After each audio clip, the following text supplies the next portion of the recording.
Zaman zaman camdan şöyle içeri bakıyorlar. Ne yapıyor, öldü mü diye merak ediyorlar. Ve gördükleri sahne son derece rahatsız edici. Çünkü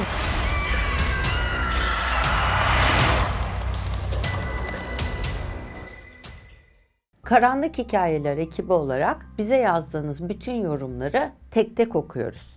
İşlememizi istediğiniz konuları not alıyoruz ve sırayla onların hepsini sizler için yayına hazırlayacağız. Bu videoları yapmaya devam edebilmemiz için videolarımızı beğenmeniz, hype yapmanız ve yorumlarda bizimle etkileşimde bulunmaya devam etmeniz çok önemli.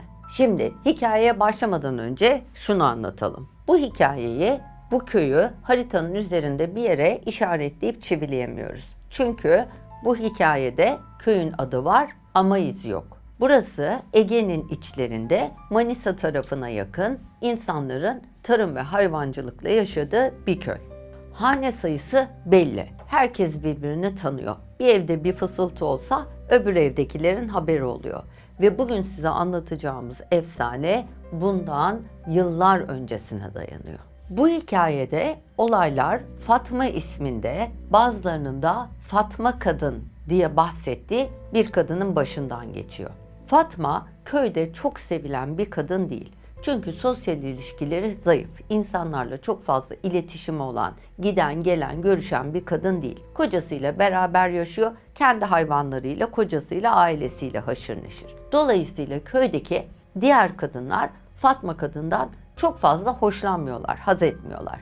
Ve nursuz, uğursuz dedikleri bir kadına dönüşüyor. Fatma'nın belki de kendi içinde bir takım mutsuzlukları var. Bu yüzden insanlarla bir araya gelmiyor. Fakat bu bir araya gelmeme Fatma'nın her geçen gün daha da dışlandığı, daha da zorbalandığı bir hale dönüşüyor. Fatma kendi kendine dağlarda, tepelerde dolaşan, ot toplayan, topladığı otları kaynatan, çeşitli yemekler yapan bir kadın aslında.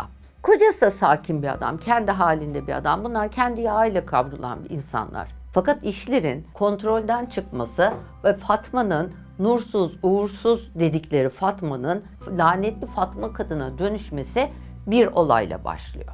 Şöyle, bir gün adam ahırda çalışırken, hayvanların samanlarını toplarken, dağıtırken ahırda yangın çıkıyor.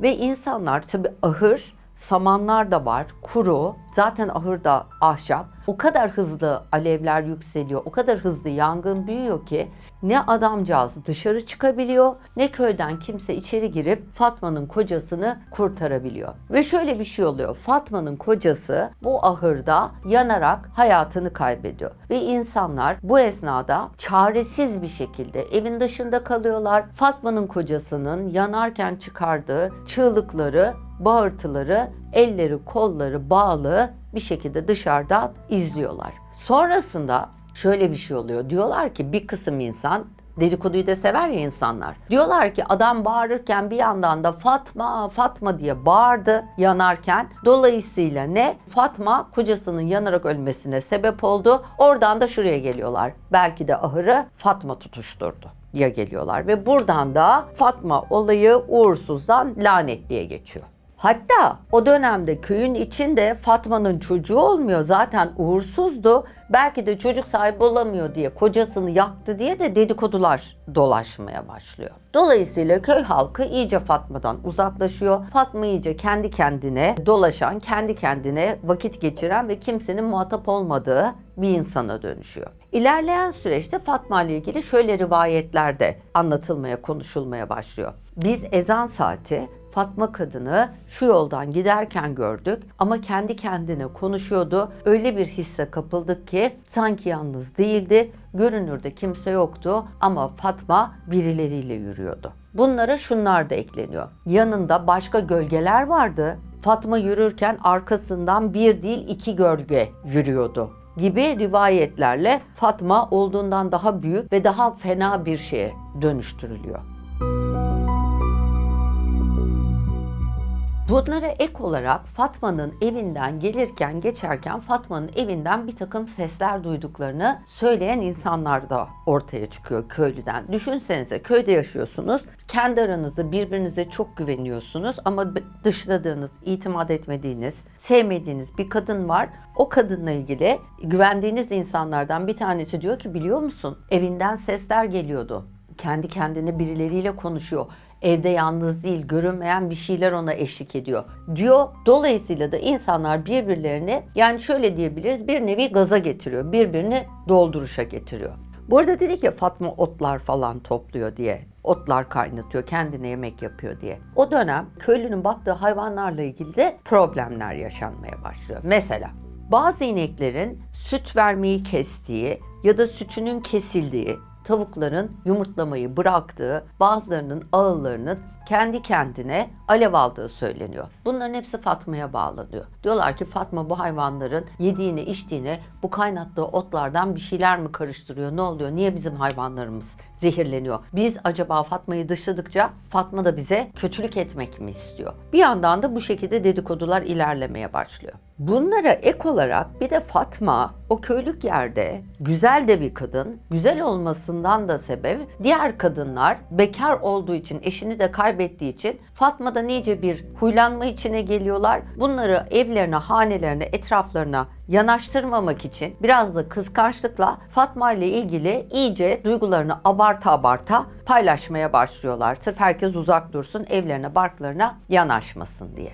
Bu şekilde kendi aralarında böyle fokur fokurdarlarken köylüler, bir köy çeşmesi var. O gün kadınlar köy çeşmesine su doldurmaya gidiyorlar. Gittiklerinde köydeki çeşmeden ilk önce paslı su, sonra balçık gibi bir şey ve en sonunda da sanki pıhtılanmış kan gibi çeşmeden döküldüğünü, aktığını söylüyorlar. Şimdi çeşme tabii ki köy halkı için çok önemli bir şey. Çünkü sularını oradan alıyorlar. Dolayısıyla çeşmede böyle bir sıkıntı olması, içilecek suya bir şey karışmış olması ve içecek suyla ilgili böyle bir sıkıntı yaşıyor olmak, hemen ilk suçlu Fatma, insanların daha da Fatma'ya kurulmasına, Fatma ile ilgili dedikoduların artmasına sebep oluyor. Aynı dönemde yine köyde Loğusa bir kadın var. Bu kadın bir gün bebeğini emzirirken bir anda kadının evinde çığlıklar yükseliyor. Diğer kadınlar koşarak hemen bu Loğusa kadının evine giriyorlar. Kadını bebeğini kucağından atmış, çığlık çığlığa bağırırken, ağlarken buluyorlar. Diyorlar ki, ne oldu, ne yapıyorsun, bebeği niye attın? Loğusa kadın diyor ki, bebeğimi emzirirken birdenbire karşımda Fatma'nın suratını gördüm. Benim bebeğimin suratı önce yaşlı bir kadın suratına dönüştü. Ondan sonra da Fatma'nın suratına dönüştü diyor. Şimdi insanlar tabii hemen inanıyorlar. Hemen oradan böyle fokur fokur kaynıyorlar. Fakat bebekte de bir tuhaflık var, bir haller var. Böyle ateşleniyor gibi, bir şey oluyor gibi. O gece birkaç kişi Loğusa annenin yanında kalıyor ve o gece bebek hayatını kaybediyor. Şimdi böyle olunca Loğusa anne dedi ya, Fatma'nın suratını gördüm ben bebeğin suratında diyor. Ve aynı gecede bebek hayatını kaybediyor. Bunun üzerine kadınlar diyorlar ki, Fatma'nın laneti köyün tazelerini buldu. Bu Fatma laneti yüzünden köydeki bebekler de hayatını kaybetmeye başladı. Bizim sularımız da kirlendi. Bu kadın bize uğursuzluk getiriyor, lanet getiriyor diyorlar ve kadınlar bir araya gelip Fatma'nın evini basmaya karar veriyorlar. Yani Fatma ile gidip yüzleşecekler ve Fatma'nın evine gidiyorlar. Fakat şöyle garip bir şey oluyor. Fatma'nın evinin kapısını çalıyorlar. Tabii kapı açılmıyor. İçeriye girdiklerinde gördükleri sahne şöyle. Fatma yerde, şimdi yer ahşap ya. Ahşabı kırmış, ortasını böyle açmış evin ortasında ve toprağa ulaşmış. Toprağı da kazmış. Yani evin ortasında bir çukur. Derince de Fatma da o çukurun başında durmuş, dizlerinin üzerinde. Çukurdan içeriye doğru mırıl mırıl konuşuyor. Kadın delirmiş. İçeriye doğru sesleniyor, bir şeyler söylüyor. Kadınlar, şimdi köyün kadınları eve girip de Fatma'yı o vaziyette çukurun başında çukurla konuşurken görünce önce bir dona kalıyorlar tabii, ne oluyor diye.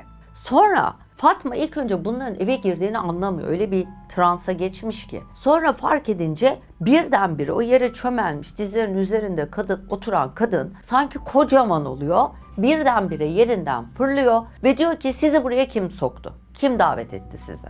Bunlar da diyorlar ki sen ne yapıyorsun?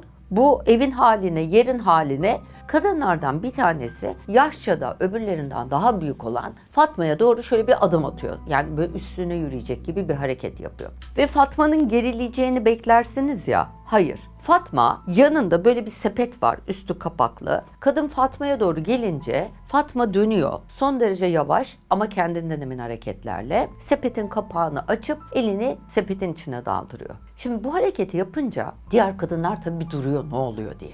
Fatma sepetin içinden elini çıkarmasıyla beraber Fatma'nın elinde kımıl kımıl oynayan parlak derisi bir anda dikkati çeken kocaman bir yılan beliriyor. Kadınlar tabii bir anda Fatma'yı sepetten yılanı çıkarmış görünce şok oluyorlar. Ve Fatma bir anda yılanı kaldırıp kadınların üzerine atıyor. Yılan kadınların üzerine gelince kadınlar panik oluyorlar. Evden dışarı çıkıyorlar. Fatma'yı kendi haline terk ediyorlar ama kendi aralarında tabii. Bu kadın iyice zıvanadan çıktı. Ne olacak diye konuşuyorlar. Rivayete göre bundan sonra olanlar şöyle. Fatma lanetli bir kadın olduğu için yılanlarla konuşuyor. Yılanlar Fatma'yı koruma altına alıyorlar. Evinin etrafında sürekli olarak yılanlar sürünmeye, evinin duvarlarına yılanlar tırmanmaya başlıyor. Fatma böyle yılanları yöneten ve yılanlarla bu köye lanetler yapan bir kadına dönüşüyor.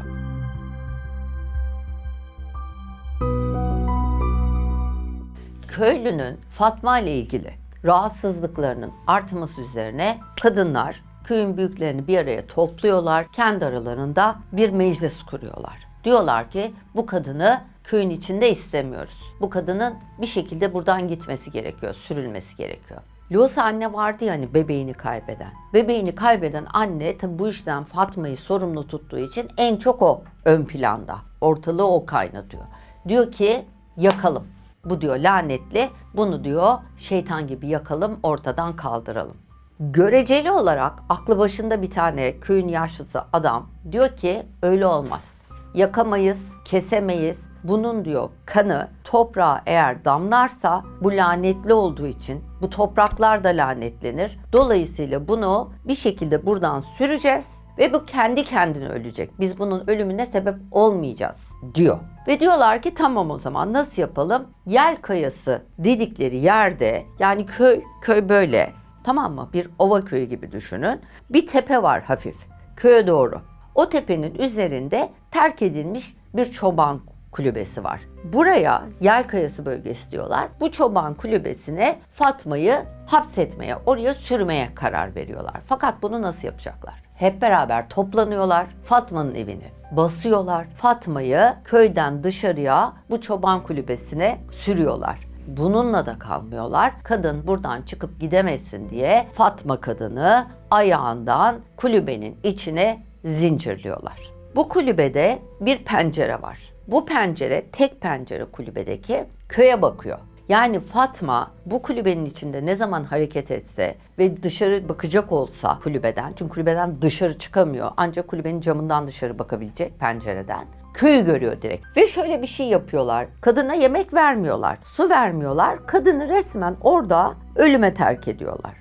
Fakat göz hapsinde tutuyorlar. Yani bakıyorlar sürekli bir şey oluyor mu, ne oluyor, ne bitiyor, içeri giren var mı, çıkan var mı? Bir yandan da kontrol halindeler. Şöyle bir şey olduğu rivayet ediliyor. Köyde kimse bu kadına yemek vermeyecek diye anlaştılar ya. Fakat Fatma'nın kaldığı kulübenin önünde böyle çiğ etler, otlar, sanki birileri buna bir yiyecek bırakıyormuş gibi böyle şeyler gördüklerini söylüyorlar. Hatta bazısı diyor ki bu kadın da aynı yılan gibi, yılanlar da süte gelir. Bu kadının önünde taslarda süt buluyoruz, çiğ et buluyoruz. Hatta kim bırakıyorsa bırakmasın deniyor. Bir yandan da diyorlar ki bizim köyden kimse bırakıyor olamaz. Buna diyorlar 3 harfliler bakıyor. Onlar bırakıyor diyorlar. Böyle de rivayetler dolaşıyor. Bir yandan da Fatma köylünün yanaşmadığı, uzak durmaya çalıştığı fakat gözlemlediği bir yerde ya kadınlardan birkaç tanesi geliyor zaman zaman camdan şöyle içeri bakıyorlar. Ne yapıyor, öldü mü diye merak ediyorlar. Ve gördükleri sahne son derece rahatsız edici. Çünkü günden güne oraya terk edilmiş, orada kapının önünde bırakılan çiğ etlerle falan beslenmeye çalışan Fatma iyice garip bir görüntü içinde. Aynı evinde yaptığı gibi bulunduğu kulübenin de zeminini kırmış, kazmış, oradan çıkan toprakları yiyen, ağzının içi, dişlerinin arası toprak içinde, orayı da elleriyle kazdığı için elleri çamur içinde, tırnakları kırılmış, kopmuş, elleri kanrevan içinde, üstü başı pis, saçı başı karmakarışık, korkunç bir görüntüde olduğunu görüyorlar. Bir keresinde köyün gençleri eğlenmek için Fatma'nın olduğu yere gitmeye karar veriyor. Oraya gittiklerinde kulübeye daha yaklaşırlarken Fatma sanki ona doğru gelindiğini hissetmiş gibi koşarak gelip birdenbire kulübenin penceresine yapışıyor. Şimdi çocuklar da gençler de Fatma'nın geldiğini görünce böyle bir duruyorlar. Daha fazla yanaşamıyorlar. Ve anlatılanlara göre gördükleri sahne şöyle bir şey. Fatma suratını kulübenin penceresine yapıştırıyor. Ve pencerenin gerisinden çocuklara bakarken ağzını açıyor. Ağzını açmasıyla beraber ağzının içinde tuttuğu, biriktirdiği topraklar ağzından dışarı dökülüyor. Ve ondan sonra gençlerin anlattığına göre Fatma şöyle diyor. Onlara söyleyin, bu dağ, bu taş size kusacak. Üzerinize yağacak olan artık rahmet değil. Beni bağladığınız yer sizin mezarınız olacak. Çocuklar tabii şok oluyorlar sahne karşısında. Koşarak köye gidiyorlar ve köydekilere olanı, biteni anlatıyorlar. Bundan sonrasında artık kimse yanaşmıyor Fatma'nın olduğu kulübeye. Ama Fatma'nın hayatta olduğunu gecenin sessizliğinde kulübeden köye doğru yayılan zincir sesinden anlıyorlar. Zincirler birbirine değiyorsa, zincir sesi geliyorsa Fatma daha ölmedi demek oluyor. Bir süre sonra zincir sesi kesiliyor. Köylü Fatma'nın hayatını kaybettiğini anlıyor. Gidiyorlar, bakıyorlar, gerçekten Fatma perişan bir halde ölmüş. Defnedecekler tabii, zincirlemişlerdi ya kadını. Zincire doğru uzanıyorlar zinciri açmak için. O esnada rivayet o ki zincir orta yerinden kırılıyor ve kendiliğinden açılıyor. Hemen Fatma'yı fazla da haşır neşir olmak istemiyorlar. Çok fazla açıkta kalmasını da istemiyorlar. Apar topar cenaze namazını kılıyorlar. Bir oldu bittiye getirip Fatma'yı gömüyorlar. O gün Fatma'nın defnedilmesinin hemen ardından köye dönerlerken köye ilk taş düşüyor. Şimdi taşla ilgili sıkıntı şu. Taş, gökten taş yağdı gibi bir şeyden bahsedilmiyor burada. Taşlar enine geliyor. Yani sanki birisi birisine taş atmış gibi, kafalarına taş yağmıyor. İnsanlar ilk taş yürürken birinin sırtına doğru geliyor. Dönüyorlar, bakıyorlar, kimse yok. Fakat taş da normal bir taş gibi değil. Taş sıcak. Elleyenin, dokunanın eli yanıyor. Elleri su topluyor.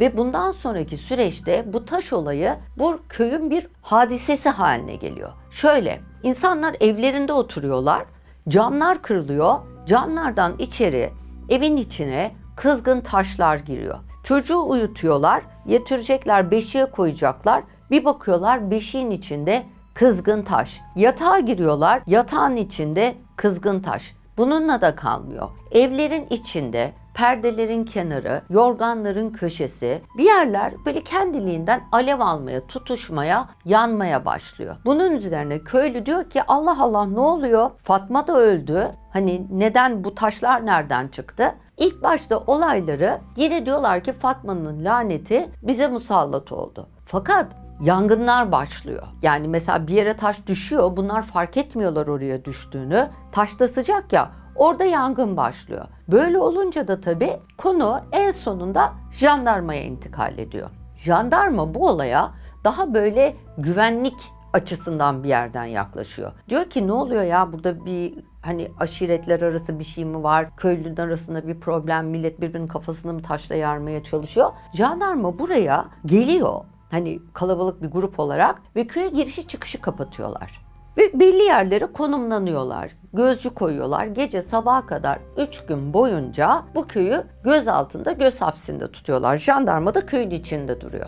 Bu arada jandarma köye geldi ya. Şimdi bunlar da Fatma'yı böyle oraya buraya bağladılar, ölümüne sebep oldular, gömdüler ya. Bir yandan jandarmayı çağırdılar, bir yandan da tutuşuyorlar. Jandarma bunların ne yaptığını öğrenirse başları belaya girecek diye de korkuyorlar. Ama yapacak bir şey de yok yani, mecburen olay jandarmaya intikal etmiş durumda. Kendi aralarında hiç seslerini çıkarmadan jandarmanın konuyu çözmesini bekliyorlar. Jandarma 3 gün boyunca köyde kalıyor.